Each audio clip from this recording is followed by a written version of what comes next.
Mute them out here.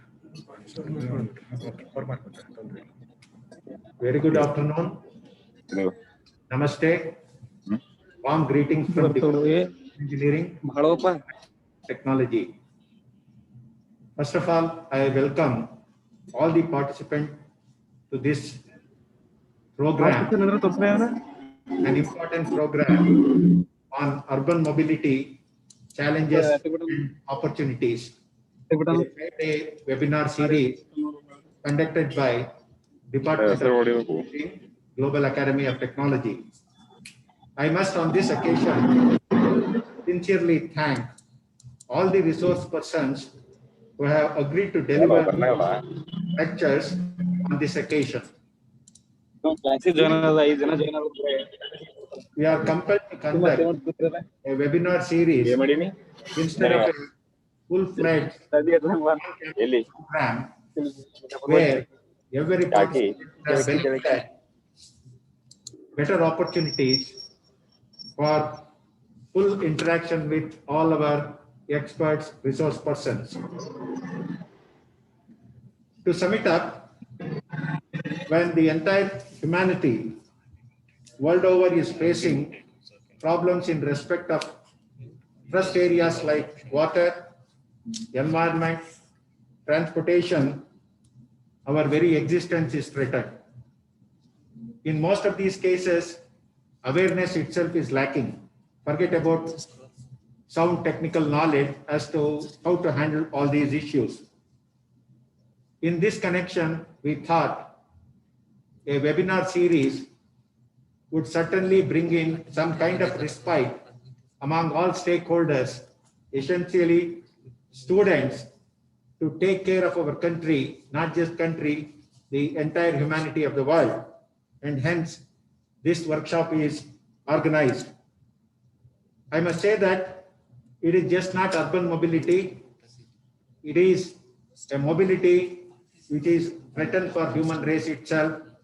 Let us all join in our common cause and participate in this program and interact, at the end of which let the outcomes be something which can show roadmap for the future. I now request my colleague Reshma to brief more on this occasion and also introduce our first resource person for the day to all the participants. Thank you all. Good day.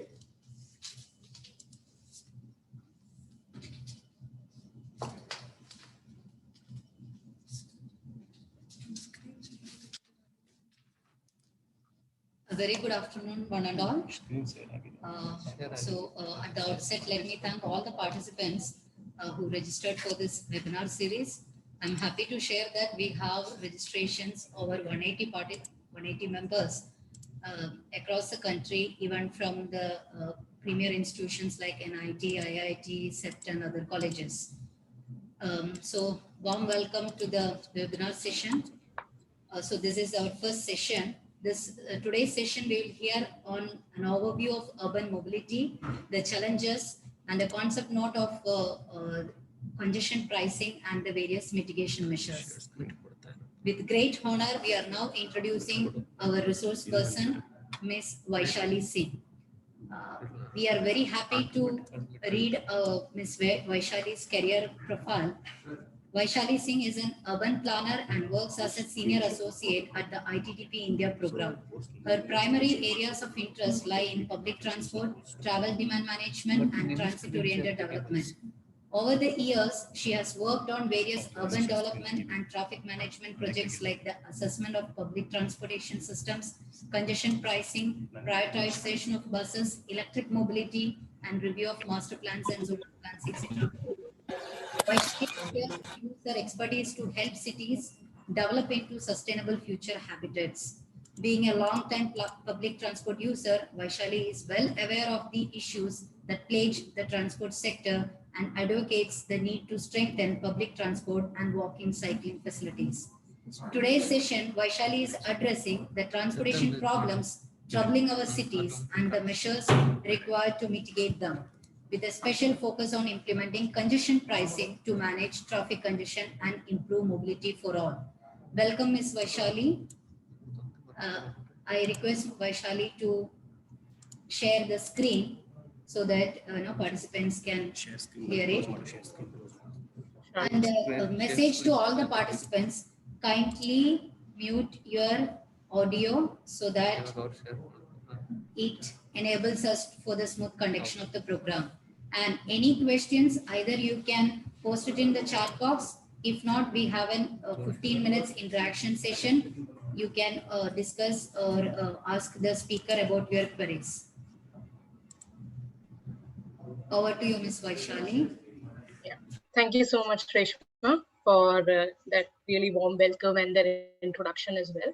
First of all, I'd really like to thank the Global Institute of Technology, Academy of Technology, for inviting me for this webinar and giving the opportunity to present the idea of congestion pricing and the work that I do here at the ITDP India program. So before I proceed, thank you so much to all of the participants today for joining us on this webinar. I hope you all go back with a lot of learnings and takeaways from this webinar that you can apply in your college academic experience and also when you become professionals in the next few years as well. So before I proceed, just to give you a very quick summary of what I'm going to talk about today.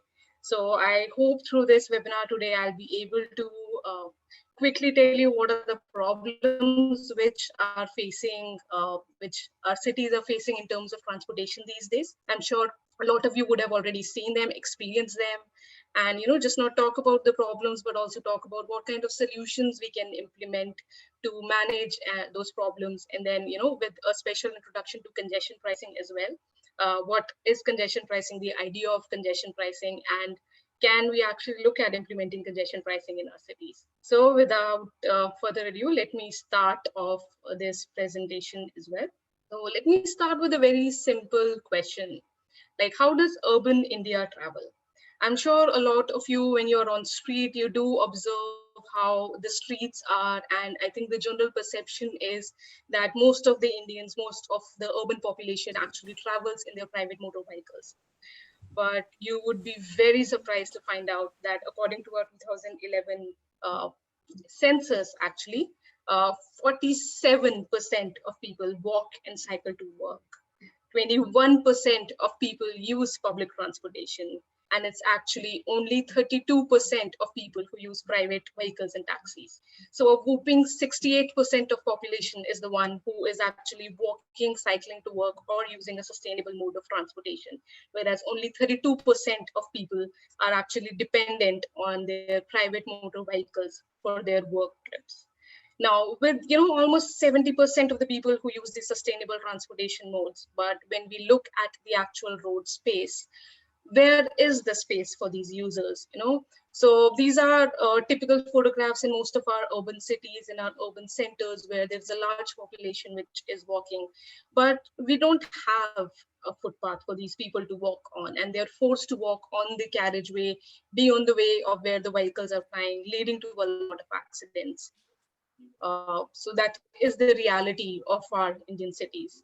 And even if we do provide a footpath, the footpath is provided in such a way that no one in their right mind would actually walk on such a footpath.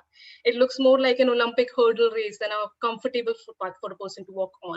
And if you can see that, no wonder the person who's there on the carriageway is actually walking there, because you just cannot walk on such a footpath. It's not walkable at all. In terms of other infrastructure as well, like cycling, just a second. Yeah. In terms of cycling as well, as I said, 17% of people are the one who actually cycle. But in most of our Indian cities, we do not have a segregated cycle track at all. So all of these people have to actually cycle on the main carriageway with motorized traffic, which runs at very high speed, which puts them at risk of accidents, which makes their travel experience highly uncomfortable and highly unreliable as well. And that's just not the same for walking and cycling. It actually carries over to public transportation as well. So here on this map, we actually have all of the cities which have an urban bus transit system in India. And I think most of you might be aware that there are around 4,600 cities in India right now as of 2011 when the census came out. But if you look at the availability of urban bus transit, most of India is an urban transit desert. Only very few major cities have a formal urban transit system. And even when they do have, it's actually insufficient. So when you compare the availability of public transport system in India with a lot of countries across the world, you see that the number of buses that we have is an order of magnitude less than what is available in a lot of countries across the world. So just to give you an example, according to our own standards, which were released by the Ministry of Housing and Urban Affairs in 2015, a city needs around 60 buses per lakh population to effectively serve its people well. And in our Indian cities, except for Bangalore, which is slightly closer to the other cities, are not even close to providing half of that requirement.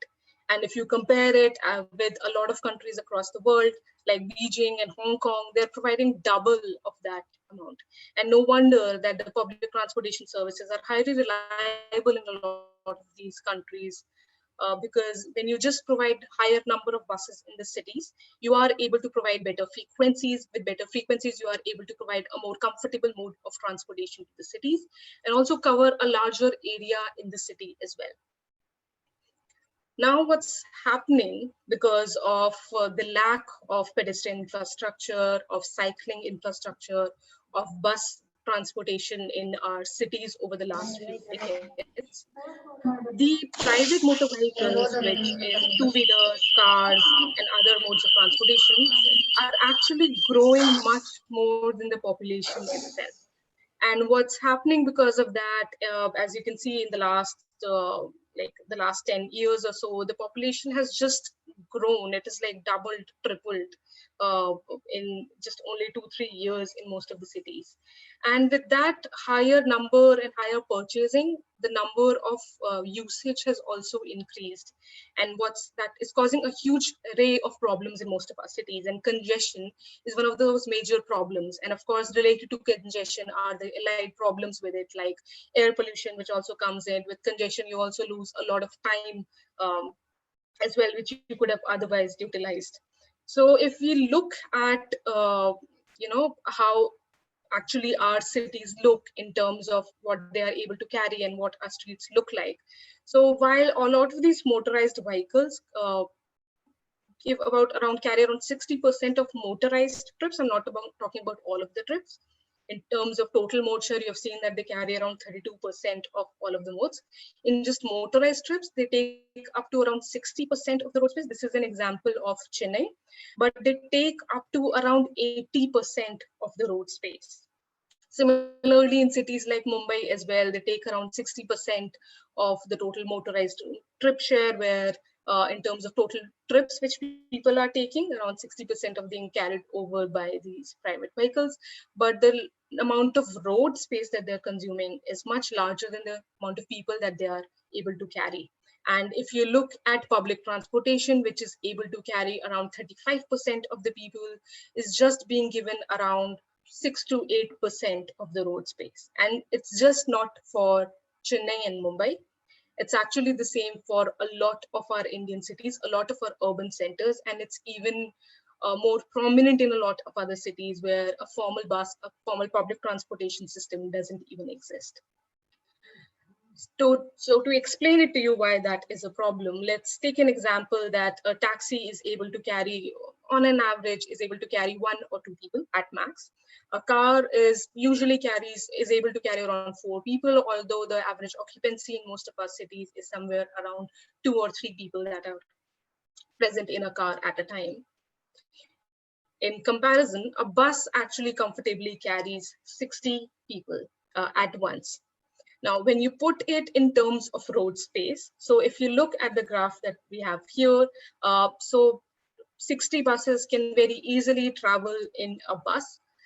If the same amount of people were to travel in their two-wheelers, that would actually take up 5 times more space on the roads.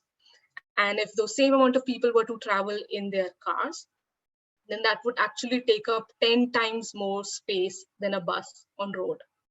So that shows over the years when your private vehicle usage has been increasing, more and more people are relying on them, that it's leading to a lot of problems because they're not able to carry as many people as a sustainable transportation mode would have carried. And because of that, a lot of our cities are getting stuck in congestion. I think being in Bangalore, a lot of you who are there and other major cities as well would all be really fed up of congestion, might also have altered your travel time to avoid those congestion times. And now what's happening, because these cities are getting congested, that the people who are using sustainable transportation modes like buses are also getting stuck in the same congestion. And when a bus gets stuck in congestion, they are not able to complete the number of trips that they have planned. They're not able to, they anyways have to stop at a lot of bus stops. They then get stuck in congestion as well. The reliability of these modes reduce a lot. And when that happens, cities go into this cycle where, the public transportation, which was low to begin with, the service quality reduces even further with congestion, and more people tend to shift towards public transportation, from public transportation to private motor vehicles, and the situation just keeps getting worse and worse, unless, of course, you apply some mitigation measures to manage it. So just to give you what congestion looks like in our Indian cities, so TomTom, a worldwide mapping agency in the world, actually mapped around 200 cities across the world and looked at the congestion levels. And Bangalore was found out the most congested cities among all of these in the world. And even if you look at the top 5 congested cities in the world, 3 of them are actually in India. Now, what it means when they say that the congestion level in Bangalore is 71%, it means that if you're taking a 1-hour commute in Bangalore, it's going to take 40 minutes longer for you to commute that same distance in the peak hour because of the congestion level. And that's how prominent the congestion are in our Indian cities. And the list has a lot of our Indian cities on the map already, and the congestion levels are high. Mumbai, Pune, Bangalore are just the top 5 which are there. There are a lot of other Indian cities which are on the list as well. And because of a lot of this congestion, it was recently estimated by a report that just the 4 major urban cities in India, which is Delhi, Mumbai, Kolkata, and Bangalore, lose around $22 billion per year in productivity and fuel loss because of congestion. And this is just the top 4 cities. Imagine how much the cumulative effect would be when you look at a lot of urban centers in India. Now you might wonder, what does it mean when I say $22 billion per year? What does it mean for an individual? So if you're stuck in a car in congestion for an hour, for an individual, you actually lose around 30 working days in a year by getting stuck. You could have otherwise utilized that time for working or any other productive activity that you would like to do. And along with that, you also lose around 230 liters of fuel. That much fuel is actually enough for you to travel the length of India in a car. So imagine the amount of wastage which just one individual, the amount of losses which just one individual is incurring. And then imagine how much millions of people who are stuck in congestion every day, the amount of losses that all of them are incurring because of congested roads. So with all of that, I think you all know what the problems are. You have been at the receiving end of it. You have been stuck in congestions where, I don't know, you might have been late for an exam in the morning or late for an important meeting where you needed to be because you were stuck in congestion. So then what can be done? How can we actually effectively manage congestion, make sure that our cities are worth living, our commute is reliable? So there are actually 3 strategies which you can take up to reduce congestion. The first is to avoid trips or long distance trips. Now, this can be done by having an integrated approach of transit oriented development, where you have a lot of facilities within the walking distance. So your local facilities like your parks, your local convenience stores would actually be available to you within a walking distance. And you, by also incorporating the concept of mixed use, where you don't have segregation of commercial residential, the important services are available within the neighborhoods with a mixed use concept. What you do is That, for example, if I'm making a commute back from office because I have a lot of mixed use on the way, I would not be making a separate trip to the convenience store to buy something. I might combine it with the same trip that I am on right now and do that. So TOD helps us in avoiding those extra number of trips, which a lot of us might be taking up because of the way urban planning has come up in a lot of our cities. The second is to shift to sustainable modes of transportation through measures like congestion pricing. There are a lot of measures which I'll just speak about after this slide as well. And then the third is to improve the vehicles and improve the street design through a more complete street design, where you actually take in the needs of the 70% of the people, as we have seen, who are traveling through walking, cycling, and public transportation. So taking in their needs into account when we actually go ahead and design our streets is also a way where you can actually manage more congestion. Now, how does it actually work? So for you to manage congestion effectively, you actually need two of these, if I could just summarize them under two of these measures, which is the pull measures and then the push measures. So the pull measures are the one which attract a user to shift towards a sustainable transportation mode. So for example, if I provide better public transportation services in the city, if I provide a good walking infrastructure, a segregated cycle lane, I'm providing that attractive transportation mode for a lot of citizens to take up, and also improving the infrastructure for a lot of people who are already using it as well. Now, what happens is that we have seen across the world, when you improve all of that facilities, also it's extremely important to do that. But the people who are on their existing modes, let's say their two-wheelers, their cars, are actually highly unwilling to shift towards those modes because they are so comfortable on their current mode.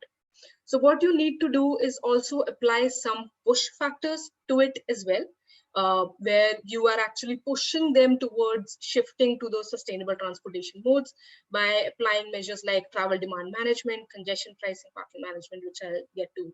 So a balance of both of these, or a lot of different measures among those both push and pull factors are required for you to have that equilibrium where you have better infrastructure and then you're also pushing people to use that better infrastructure. So what you need to do for the pull factors, if I start with, is create better sustainable transport infrastructure. So the first is to improve walking and cycling facilities. As I said, those 47% of people needs to be accommodated for. Their needs, their requirements are something which we need to take care in our street planning. And one of the concepts through which you do that is introduction of complete streets. So a complete street actually looks at a street and takes into consideration the needs of all of these people and not just a motorized vehicle user, and allocates the space on these streets in such a way that you have equitable allocation of space. So this photograph which I've put here is actually from Pune, where ITDP India program with the Pune Municipal Corporation and a lot of our other experts and our supporting organizations as well has been able to improve the cities and the streets there by adding a lot of complete streets and improving that infrastructure. I think we also have our third webinar series on that. You'll be able to find out more information about it. But just to give you a very basic indicator on how you need to plan for it. So cities need somewhere around 80 kilometers of complete streets per million population for it to be accessible for a lot of masses. So that's the first thing that you need to do. So there are people who are walking and cycling as the only mode for their trips, but even for public transportation trips as well, every public transportation trip starts and stops with a walking journey. So it's important to improve that infrastructure along with improving the public transportation facilities. So as I had mentioned earlier, a city needs around 400 to 600 buses per million population, depending on the size of the city. A city as large as Bangalore needs around 600 buses per million population. And a lot of these mega cities, million plus cities, also need a prioritization of buses as well, where you need to provide around 20 to 30 kilometers of bus priority or rapid transit lanes to them for these bus services to effectively serve. This particular photograph is from Bangalore itself, where Bangalore has actually taken up this great initiative of implementing bus priority lanes throughout the city. where the buses have been prioritized by giving the uh, leftmost lane, where they're able to operate and not get stuck in congestion with the rest of the vehicles, thereby improving the quality of services, the reliability of services of buses. So these are broadly, if I say, this is what you need to do to improve the sustainable transportation infrastructure. That is the pull factors that I was talking about. Now, if you go to the push factors, then you actually need travel demand management, where you want to manage demand by introducing some additional measures to create that push for people to shift towards other modes. So a few examples of non-monetary restrictions can be odd even scheme. A few of you might be aware that Delhi implemented the odd even scheme a while back, where especially during the pollution days, where vehicles with an even number plate were only allowed to run on even days, and then vehicles with an odd number plate were allowed to only run on odd days. But what happens is, over time, even in Delhi, they saw that there was an increase in the usage in the number of vehicles which people bought, the second-hand vehicles, so that they could actually ply on these corridors, on these roads without any restrictions, irrespective of the odd and even licensing. And there have been a lot of variations of it in a lot of other countries, where they change the number of last digit on a quarterly basis, so that people it's not so reliable. But overall, this measure is actually quite short term. You would not be able to achieve long term changes with it, because there has been tendencies for people to buy more vehicles. So ultimately, in the long term, it will lead to a higher vehicle ownership, which was, the cause a lot of these concerns to begin with. So it's a good short term measure, but in long term, you actually need more. Similar to this, with non-monetary restrictions, there are also car-free zones or low-emission zones as well, where a certain in car-free zones, for example, cars are not allowed to enter an area, and in low-emission zones, vehicles with a certain standard of emissions are not allowed to enter. So through these measures as well, without people paying for it, you are able to control the usage of vehicles. But in the long term, what you need are more permanent monetary restrictions. So a few examples of it are vehicle quota system. So this is applicable in Singapore, where they actually control the amount of new vehicles that can be purchased in a year. And even to purchase a vehicle, a person has to actually go through that entire bidding process and bid to get a special license to buy that vehicle. So it creates that really competitive bidding process, where it becomes very difficult for you to acquire a vehicle. And of course, the number of vehicles are also limited. So that's one way you also control the usage. The others are parking as well. I think a few of you might have seen parking charges being applied in the city. So parking is also one of the very effective measures through which you can control the way people use their vehicles. But a drawback of parking is that it doesn't really apply on a lot of the taxis which run throughout the day. It doesn't really apply on a lot of those chauffeur-driven cars, which I think in a lot of cities, especially in cities like Mumbai, a lot of people use that. So to rectify all of those measures, actually congestion pricing comes in, which is far more equitable that way. It applies evenly across all of these modes, autos, cars, two-wheelers, whichever modes are there, chauffeur-driven or taxis. It has, in terms of effectiveness, a little higher than what you would be able to achieve with parking. So I'm sure with congestion pricing, all of you are wondering what exactly is congestion pricing. So congestion pricing is a tool that cities can use to decongest roads that are otherwise clogged with traffic. So what you do in congestion pricing is you charge a fee for people to travel, and that fee actually deters some users from traveling through their private motor vehicle or on that corridor, and that leads to the roads getting decongested.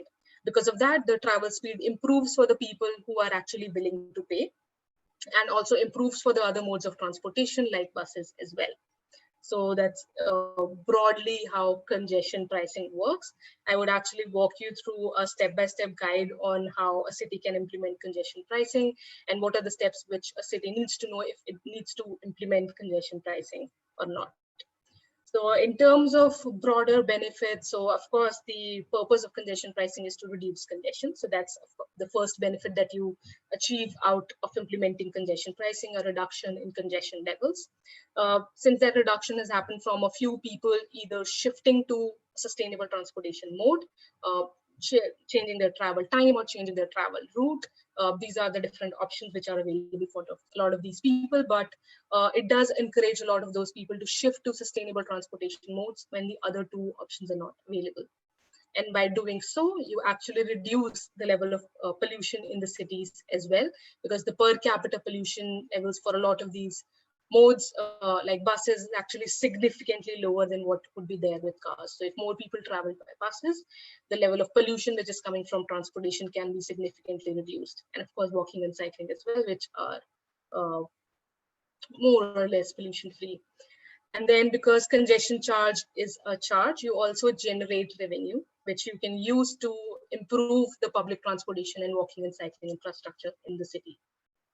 So broadly, these would be the benefits that a city can attain out of congestion pricing. Now, congestion pricing might be a new term which you are hearing in India, but it's not actually a new concept at all. A lot of cities across the world have already implemented congestion pricing. Singapore was the first country to implement congestion pricing in 1975. Since then, a lot of cities like Sao Paulo, Milan, London have also implemented congestion pricing. And in a lot of cities in India as well, for example, in Bangalore, in Mumbai as well, we were exploring the idea of implementing congestion pricing. And I think you've seen the level of congestion which is there in our cities. So this might be the right time that few of the Indian cities also implement congestion pricing as well. So just to give you the basics, so broadly, there are three categories of congestion pricing. There is area, corridor, and network. Each of them is actually a more nuanced version of the previous one. So in an area pricing, you demarcate an area and then you charge people for entering and exiting that area. This kind of congestion pricing can be seen in London. And this is how Singapore actually started congestion pricing when it started in the 1970s. Then Singapore actually improved its technology and moved to a corridor pricing, where you actually effectively charge people for traveling a particular distance on a corridor. You have gantries placed at the corridor, and as soon as a person passes through that gantry, they're charged for traveling on that corridor. So this system is currently applicable in Singapore. It's currently operating. And the third, more nuanced version of even the corridor pricing system is the network pricing, where you are charged for the distance, the actual distance that you travel on a congested road. This can be implemented through the use of GPS-based chips in or infrastructure, those small devices in a lot of the vehicles which are there, which were anyways there in the corridor or area pricing as well for you to identify a vehicle. So Singapore is actually now moving from a corridor-based pricing to a network-based pricing in the next few years. Sao Paulo is also one of those cities which have already explored implementing a network-based pricing for its taxis mainly. So just going from the basics to how you can actually go ahead and implement congestion pricing in the city. So how do you know? I'm sure a lot of you are wondering that if congestion pricing is required in my city, is congestion pricing a solution that my city needs? So for you to actually assess if you need congestion pricing, you need to do a few travel studies in the cities, from understanding what the traffic volume or speeds are throughout the city to what the mode share is. And of course, very important to understand the travel behavior, especially their willingness to pay if something like congestion charge gets implemented in the city, and also their flexibility to the other choices as well, which you offer with congestion pricing. For example, flexibility in travel time in selecting a different mode of transportation as well. So if I can actually take an example of Mumbai. So ITDP India program actually developed a full report on implementing congestion pricing in Mumbai. And by developing that report, we actually developed an entire methodology of developing and implementing congestion pricing plan, and created it in the form of a toolkit as well. I'll share the links for both of them with you at the end of the presentation. So just I'm going to take a few examples of the study that we did and how a city like Bangalore or Delhi or any other city can actually think about implementing congestion pricing. So what you need to start off with is to look at the level of broader zonal classifications in a city. So for example, in Mumbai, what worked for us was that Mumbai has a very, because of the geography, it's broadly divided into these three zones, which is the island city in the south, the western suburbs, which are the purple areas there, and then the eastern suburbs, which are the, of course, this is very specific for each and every city. A city like Bangalore would actually have different kind of zones. A lot of these cities actually identify the administrative zones which are present in the cities, which can be taken up for assessment of traffic speeds. So what we did was we looked at what the traffic speeds are in three of these zones. By looking at, so we collaborated with TomTom, it's a mapping agency like Google Maps as well, which looks at speed data for major Indian cities and across the world as well. And we looked at what the travel speeds are in the city. And we found out that 55% of the traffic in Mumbai is crawling at a speed of less than 20 kmph. That really shows the level of congestion which the city has. And after that, we also looked at where the congestion might actually be more concentrated. So we looked at what the areas were. So we identified that the island city, which is in the south, the red area, which is identified here, and the western suburbs are the most congested areas in the city. So after identifying these areas, then we looked at choosing the right location where congestion pricing can be implemented. So in terms of the southern area in the city, which is the island city, we actually found out that the entire island city, as you can see in the image, is highly congested, where the speeds are less than 10 kmph, 20 kmph most of the time in the peak hours and throughout the day as well. And given the geographical constraint which was in Mumbai, it gave us the opportunity to identify this entire area for an area level congestion pricing, where we just needed to cordon the top north area, north roads in the area. And then we could actually control the amount of vehicles which were entering and exiting and manage that. Whereas on the western suburbs, there were a few north-south corridors which were quite congested. So we also took a look at the traffic volume which all of these corridors were carrying, and we found out that Western Express Highway, the one which is highlighted right now, which I might also refer to as WEH in the later part of this presentation, was not just very congested, but was carrying around twice or thrice the amount of traffic which the other similar corridors were carrying, because it's a 8-lane highway in the city. It was carrying a huge amount of traffic volume. And if we take up this particular corridor as a corridor level congestion pricing, then we would be able to impact a much higher number of vehicles through that. And hence we thought that for a corridor, this particular corridor could be a good candidate for implementation of congestion pricing along with an area scheme as well. So the first thing was to choose the right place where we could implement it. The second thing which came up was to choose the right time. Concept like congestion pricing is not applicable throughout the day. You only want to charge in the hours when the roads are actually congested. So we looked at the traffic volumes which are there throughout the day on the corridor. We identified the optimum level of traffic which is required, which was around level of service C, which you would be able to see in a lot of the IRC Indian Road Congress documents, of speeds of around 40 kmph. And then everything which was above this point was actually because as soon as you go beyond this criteria, the level of comfort of driving on these corridors, on these roads actually reduces significantly. So if you want a road to operate at an optimum level, we needed to reduce all of these PCUs down to the level where we think it's optimal. So, and in doing so, we also identified the timings in which congestion pricing needs to be applicable. So in the timings in the morning, as you can see, and even in the early peak hours, it's also very directional as well. We do not need congestion pricing because the current traffic volume levels are low. So you only apply congestion pricing in times when the traffic volume levels are high. Now, the third step to implement congestion pricing is to choose the right price. Now, this is extremely important. So for this, we actually conducted willingness to pay surveys in Mumbai, where we asked people, different vehicle users, what they are willing to pay and how much they are willing to pay. So we found out, if I give you an example, if we need to reduce 24% of the PCUs on the roads, then we can actually attain that by taking a price of around 50 for taxis and autos and price of around 25 for two-wheelers. Now be very wary that this price that you select for all of these needs to vary by time and needs to vary by the type of vehicle as well.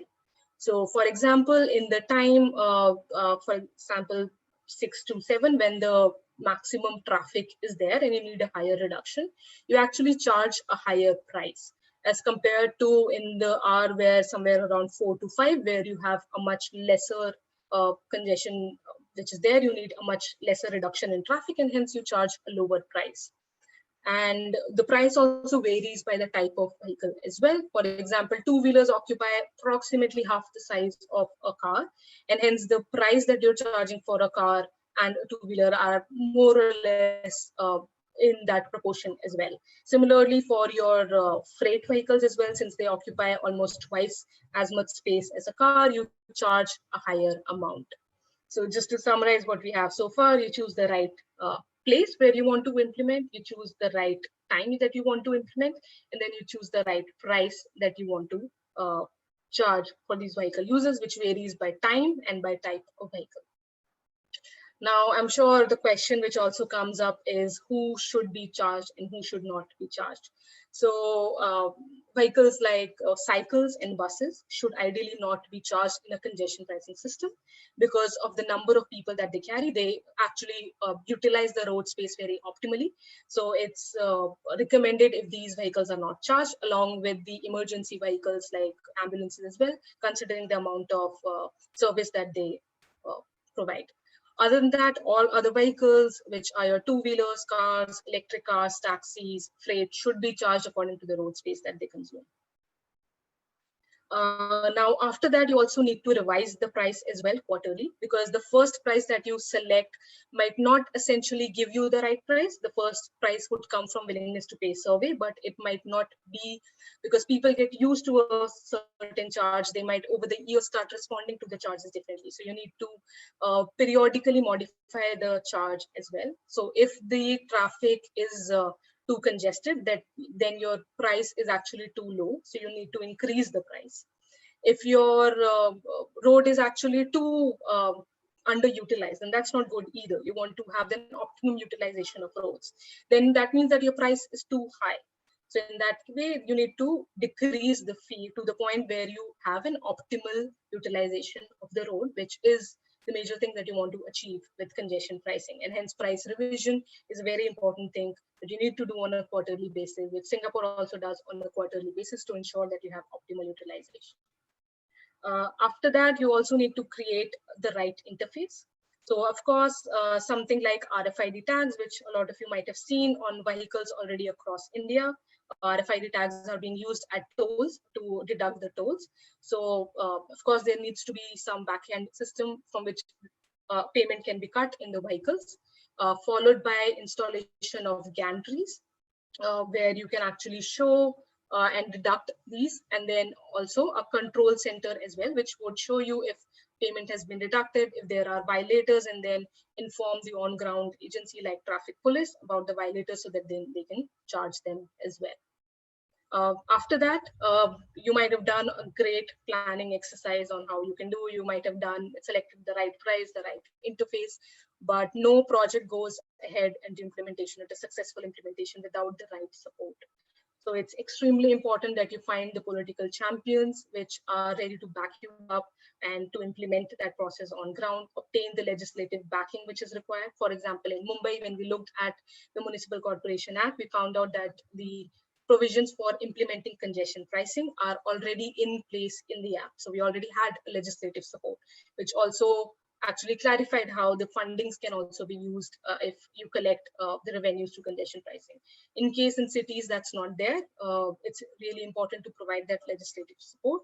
And then to spread the word widely. People need to be aware about what congestion pricing is, how they would be charged, what the process is, what the benefits of such a scheme are. Without spreading the right word around, you would not be able to achieve the amount of success that you want in an initiative. And in Mumbai, we actually found out through our willingness to pay survey that 75% of the people who we surveyed were willing to pay a charge for decongested roads.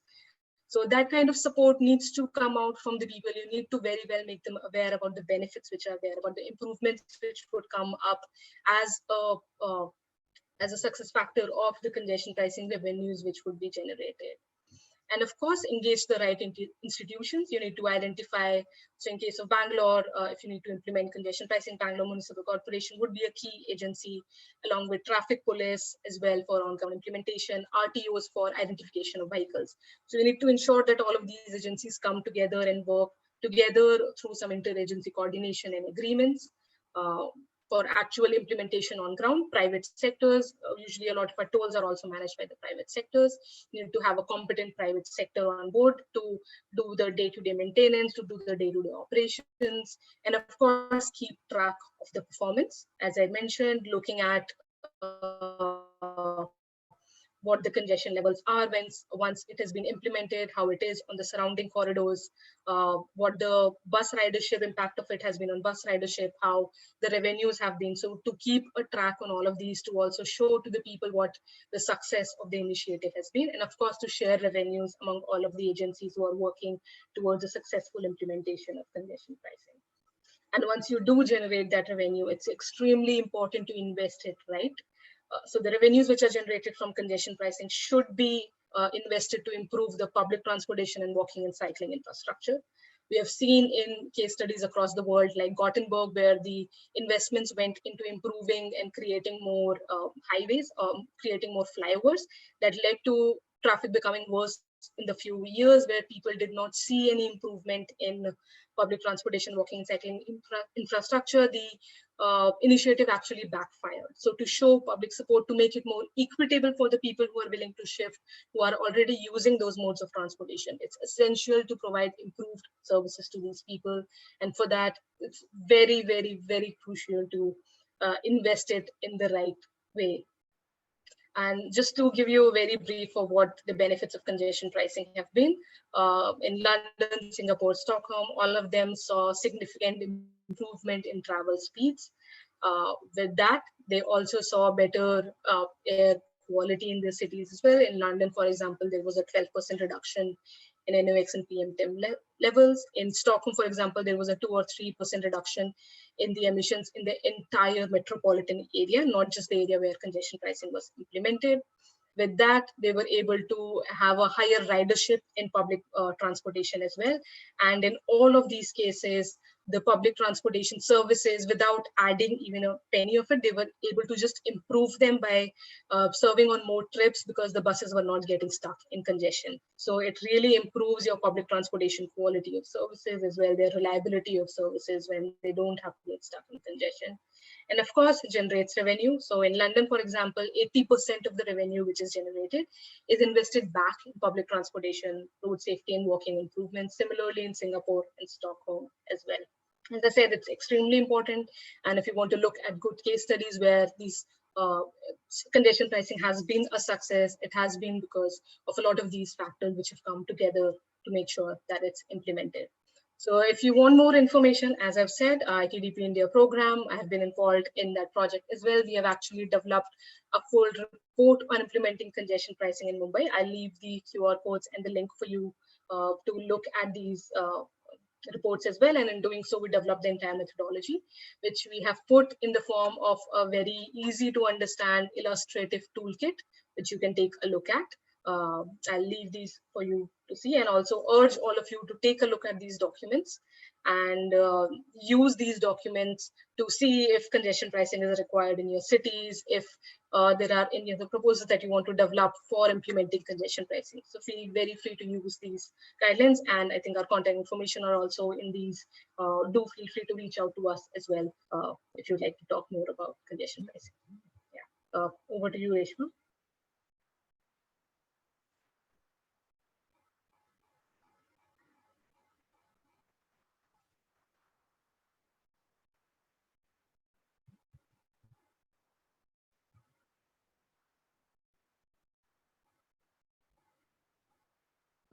Yeah, Reshma, are you there?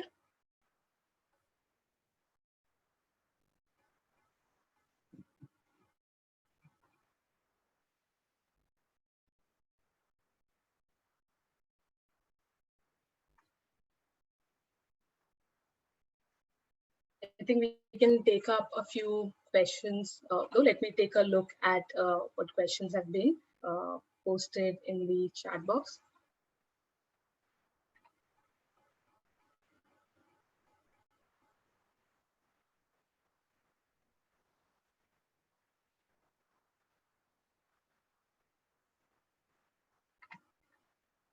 Okay, so Akshay Moore has asked, what is the approach we have for food dwellers, street vendors, and others who depend on streets and travel routes in myriad ways?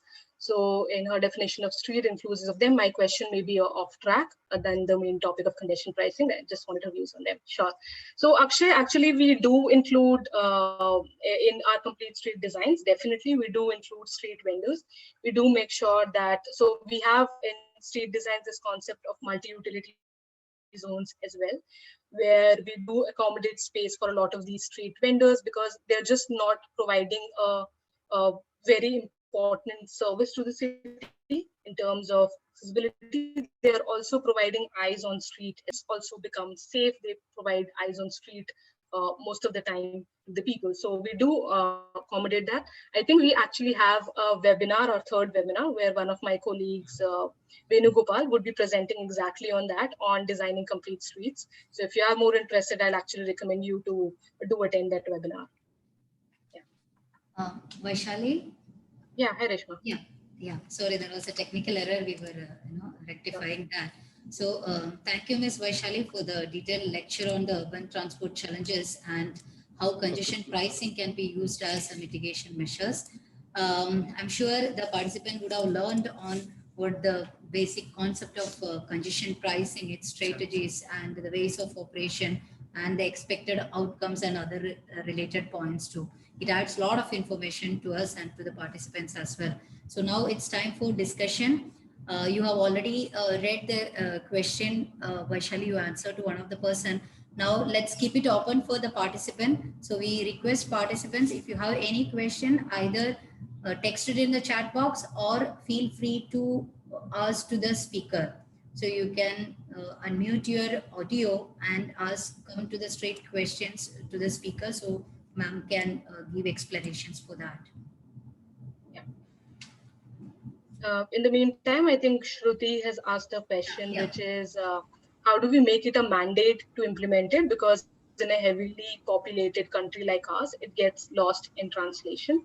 So, Shruti, it's not more about population that really affects. As I said during the presentation as well, you need to find the right political support to implement it because no project goes ahead unless you have the right administrative and political support.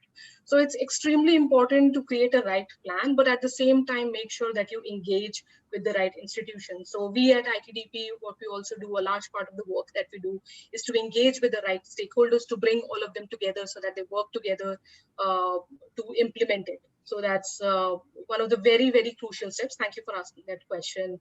It's extremely important for all of these to come together to have the right political support. And for creating that right political support, you need to have the right communication and outreach out there as well. Because otherwise, without it, people are going to see congestion pricing as just another tax, which is there. But it's much more than that. It's a very equitable solution which targets certain kind of usage and also improves the other modes which people shift to. So it's important for you to put those right messaging out there to develop that political support and work with all of the agencies together to make sure that it gets implemented. I think Akshay has asked again, has ITDP piloted this anywhere in India? Akshay, we are, as I said, we have developed this in Mumbai, and we would be following up this with Mumbai as well to see if the city would be able to implement it in the coming years. But it's not been piloted so far anywhere. I think Vaishali, sorry to intervene. Pilot study, the participants would want to know like any kind of pilot. It's like Pune, since you have commented on how the studies is progressing there.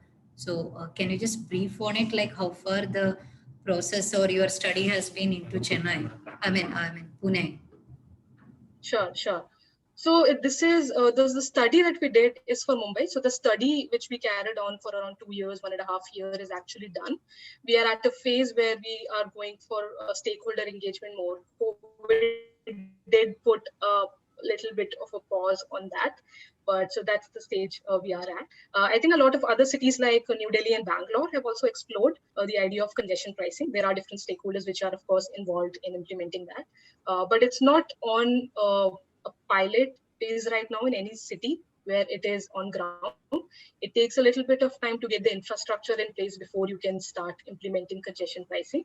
Although similar infrastructure like toll pricing exists in a lot of our cities, which can be leveraged to implement it. But yeah, it's not existing already piloted in any Indian city right now. Yeah, Reshma. Yeah, there is one question from Mr. Vincent. Why don't we think of giving separate platform for specific purposes like separate tracks for bus and cycle? I would like to add a point here, Mr. Vincent. We do have sessions coming for tomorrow and day after tomorrow, which will be talking exclusively about public transport as well for the non-motorized transport. So I guess you can ask this question to those speakers. Yeah. Thank you.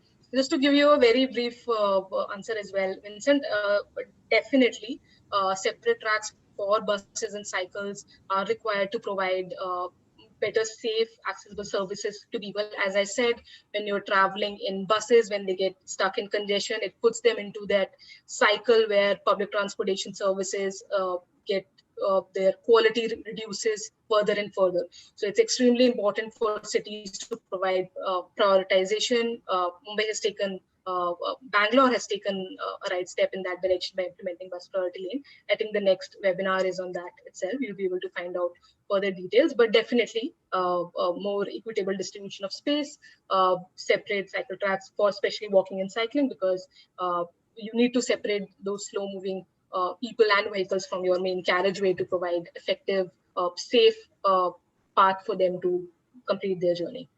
Yeah. The next question is from Gangadhar. So he is asking whether the concept of congestion pricing can it be applied on highways? Sure. So it's more of an urban concept, Gangadhar. It can be applied on a highway if it's passing through a city. So essentially, when a highway passes through a city, you want to treat it as an urban road because it does have a lot of development around it. There would be people who would be crossing the streets, irrespective of it being a highway.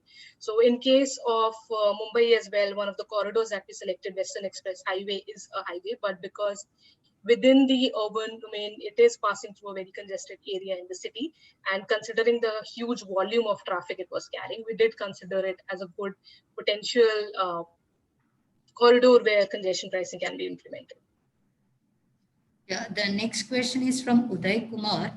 He has a question like development of footpath, cycling tracks, or separate lane for public transport. All these things, don't you think it will increase the compensation for land acquisition in city like Bangalore? Sure. No, not really, Uday. So you're more talking about effective utilization of the existing road space. So a complete streets looks at allocating the road space equitably to the users according to their usage. So as I said in the beginning of the presentation, 70% of the people are walking and cycling and using public transportation. So what you're doing with complete street is, giving the space back to these people, which was taken from them, given to the private motor vehicle. So you do not need more land acquisition to expand your existing road infrastructure. What you need to do is manage the existing roads that you have better, more effectively, and provide provisions, more equitable provision for people who actually use it. Yeah, the next question from Mr. Dinesh. How about creating a congestion search engine? Okay. Dinesh, I don't think I got your question correctly. If you could rephrase that question again. I have a request to Mr. Dinesh, if you can either speak, what exactly you want to ask, because we are not that sure about what you meant by creating a congestion search engine. So can you please elaborate if you are hearing this, or again you can post it?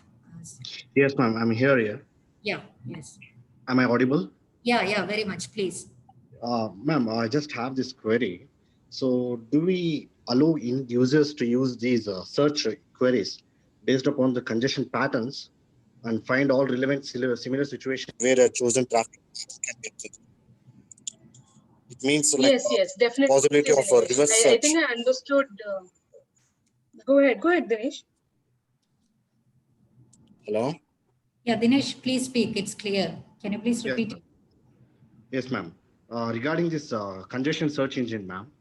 So it's a search engine where we can have relevant information regarding the congestion patterns, so that we can know about the similar situations where a chosen traffic pattern can be occurred. Sure. So Dinesh, I think those kind of searches are already there through a lot of third-party companies like Google and TomTom. They Okay. do provide those congestion searches where you are able to map your entire route depending on what the congestion is. We Exactly, found out ma'am. when we did the surveys in Mumbai that a lot of people are actually using those to travel to make their travel itineraries, to make their travel decisions.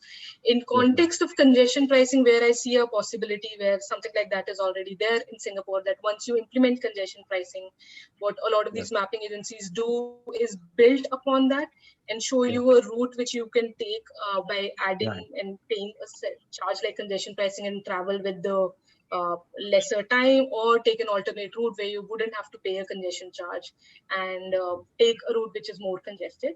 So Yes. definitely that's something which a lot of these third-party private companies are doing, and Yes. would make sense to improve their services as well in context of congestion pricing, and would be recommended for them to do that.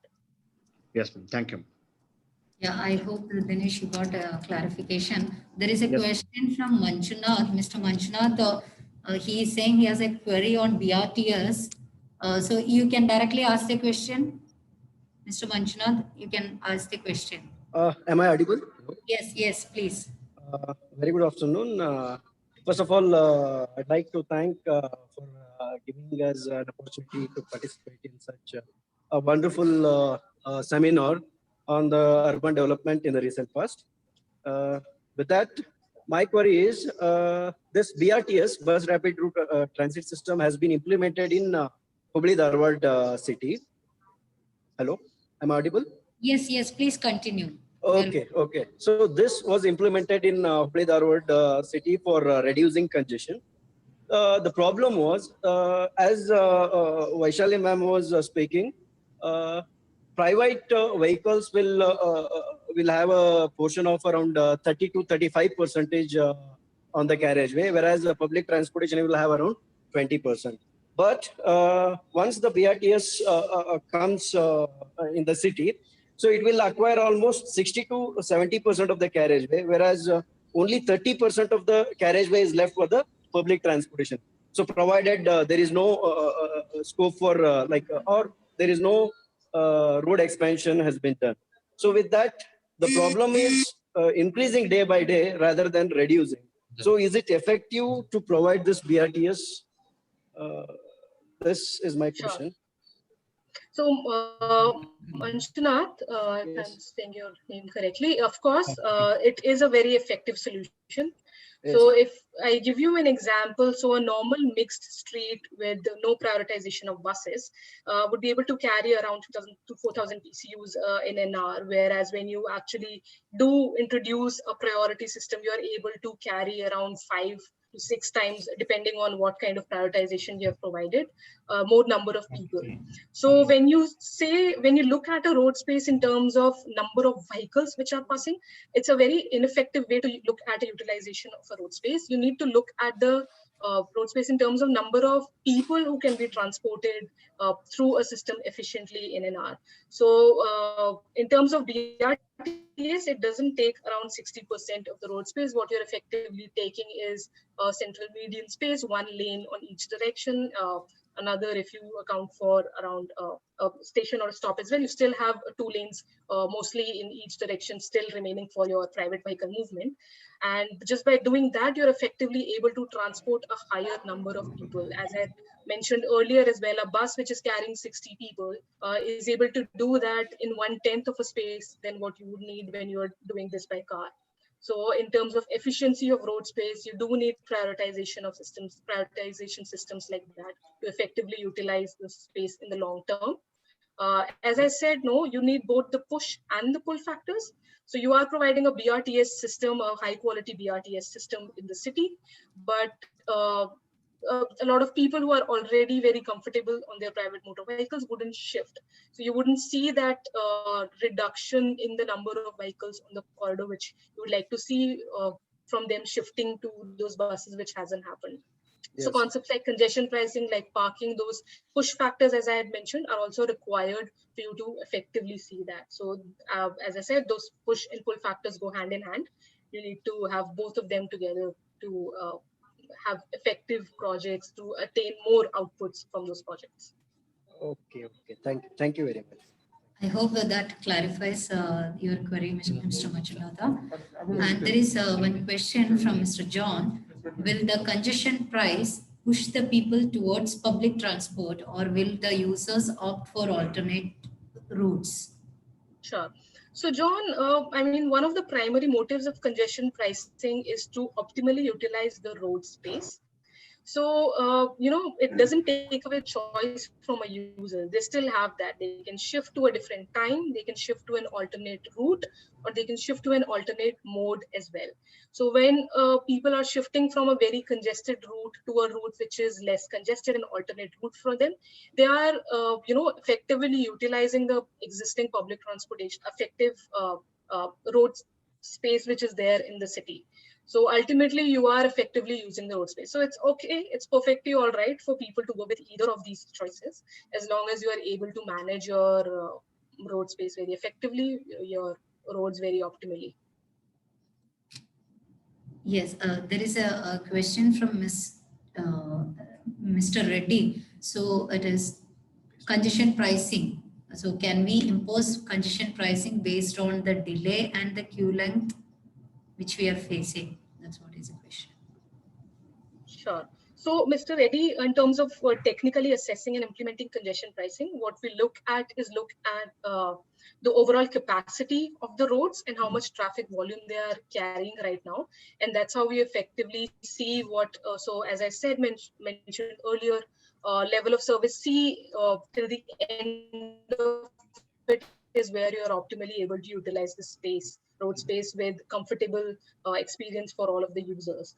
Beyond that, the level of comfort reduces. So that's how we usually measure it, not in terms of the queue length, but looking at the capacity which is there versus the traffic volume which is being carried over it. A queue length might be a function of it, where if the overall flow is in somewhere around LOSF or something where the capacity is overflowing, you would have longer queues around major intersections, junctions like that. But in terms of actually quantifying it, measuring it in terms of PCUs and capacities help.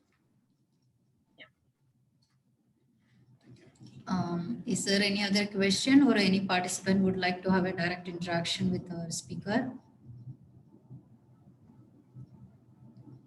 We are crossing our time, that's why. If there are any further questions, or maybe we'll take one last question, Ms. Vaishali. So there is a question from Mr. Akshay. How relevant is this policy for tier 2 or 3 cities of India? Sure.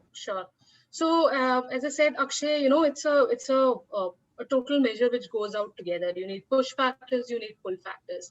In a lot of our tier 2 and 3 cities right now, there isn't, I think at the beginning of the presentation, I had highlighted that problem, that you don't even have a formal public transportation system to begin with. So before you go ahead with measures like congestion pricing, it's advisable to improve your existing road design first, look at introducing all of these measures, and then see if you need, because, it is ultimately an extreme measure. You are charging people for traveling on road. So you need to look at all of those variables together to see if the applicability is there in tier 2 and 3 cities. And of course, as I said in the beginning of this presentation as well, look at how the congestion levels are. I think I'd mentioned a few studies that you need to do, how congestion level are, how the travel pattern are, what the mode share in the city is, for you to effectively answer if congestion pricing is the right solution, or is there some other measure which could actually resolve the problems in a lot of these cities. I think, especially in tier 2 and 3 cities, a lot of people depend on informal modes of transportation for their travel. So managing them better, introducing public transportation could maybe solve their problems than going ahead with congestion pricing directly. I hope Akshay would have got his clarification. I guess with that, we can wind up today's session. Any further questions, you can either post it in the group, which we have created a WhatsApp web group in that. So you can post your queries. We can get clarifications from the speaker itself, or you can shoot up email to Ms. Vaishali in case of other clarifications required based on this topic. So it's time for us to end the today's session. We have a sincere request to all the participants. There has been two links have been shared in the chat box. One is regarding your attendance, and second is the feedback session. The feedback is very important for us because we need to know like how further we need to improve delivering or hosting such kind of events. So please participate and kindly fill these forms. We'll be sharing these links in the WhatsApp group also, so you can take your time and fill it up. So thank you, participants, and thank you, Ms. Vaishali, once again, because you shared a lot of information. Generally, we hear the word congestion pricing, especially to student level, academic level, we use these words, rather, not knowing much about it. But today's session, you have given a wonderful overview of what is congestion pricing, its scope, its application, limitations, the strategies, the points to be looked at it from. You have spoken from various corners, and you have even shared good case studies also, like how the cities have implemented and how Indian cities are looking forward for it. So thank you so much for sharing your knowledge, Vaishali. Thank you very much. Yeah, thanks a lot for all the participants for making this webinar a success. Thank you so much to the organizers for inviting me to this webinar and giving me the opportunity to share my learnings with so many future practitioners who would be coming and implementing this on ground as well. Yeah, thank you everyone. Thank you, Vaishali. So all the participants, this is the very first day. We are so happy to see like around 117 participants have been registered. I mean, were attending the session. The live streaming of the sessions is there. We unfortunately today, because of a couple of technical issues, we couldn't provide the link. So tomorrow onwards, the live streaming will be there on LinkedIn as well as YouTube channel, which all the details will be shared. So looking forward for the session 2, all the participants. Thank you. Thank you very much.